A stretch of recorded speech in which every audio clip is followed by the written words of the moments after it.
La BMW série 5 de génération FDX F11 n'a pas une bonne réputation sur le marché secondaire en raison de nombreux problèmes détaillés sur les forums de propriétaires et confirmés par les mécaniciens. Il existe cependant des versions moins risquées que d'autres. Vaut-il la peine d'acheter une BMW F10? Tout d'abord, clarifions la nomenclature de la génération 5. F10 signifie berline série 5. F11 le même modèle, mais en version break. Par souci de simplicité, dans la suite de cet article, nous utilisons la désignation F10, bien que les avis des mécaniciens s'appliquent également à la variante F11. Il existe également une version F07, c'est-à-dire un liftback, techniquement très similaire aux F10 et F11 mentionnés. Si l'on parle de confort, la génération F diffère des E60-61e, en ce sens qu'elle est encore plus confortable, mais en même temps elle a probablement perdu son ardeur pour les virages.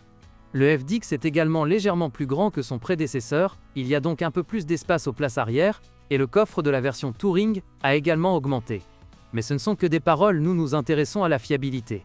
Et l'olama oladarat également en légèrement plus des émis doviri koruikone, ka tumoliativite yatelma oladarat également tumoliatel libir katuliasa. Mamma parata kumarama olativika eterate yatelman plus distat onamiterate yatelman olateyate yatenna kumarama olateyate libir kumarama sanata kuma yatelman plus distat onamiteyatumon lejamar aibi hamaramarama odunaka tuliateliate.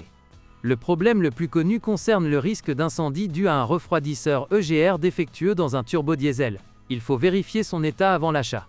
Cependant, les groupes diesel ont aussi d'autres maladies. Synchronisation incorrecte, principalement N47, mais aussi B47 et N57. Problème avec le capteur de pression de carburant. La situation n'est guère meilleure avec certains moteurs à essence. Par exemple, le 2.0 TN20 se caractérise par un dysfonctionnement du système de distribution et de la pompe à huile, de mauvaises normes de fonctionnement et une consommation de carburant assez élevée. Les versions atmosphériques de la R6 dès les premières années de production, par exemple la N53, rencontrent des problèmes avec les injecteurs. Les réparations de suspension sont également coûteuses. Corps. Problème avec le mécanisme de fermeture des portes. Les éléments autour des rétroviseurs latéraux s'oxydent. Électricité. Le F10 n'est pas aussi mauvais que le E60, mais il n'est pas beaucoup mieux non plus.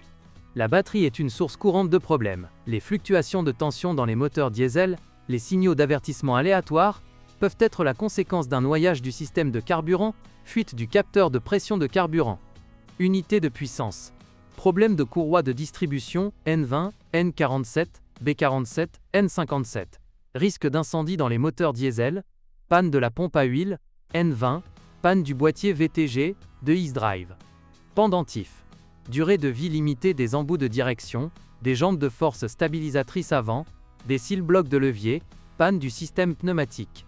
Dans l'ensemble, c'est une voiture très confortable qui peut néanmoins être très amusante à conduire. C'est dommage que ce soit si problématique. Pour acheter sur le marché secondaire, vous pouvez opter pour un moteur diesel, mais uniquement avec un historique honnête et éprouvé. Dans le cas des voitures en provenance des États-Unis, vous devez faire attention au moteur N52. Notre note pour ce modèle est de 3+.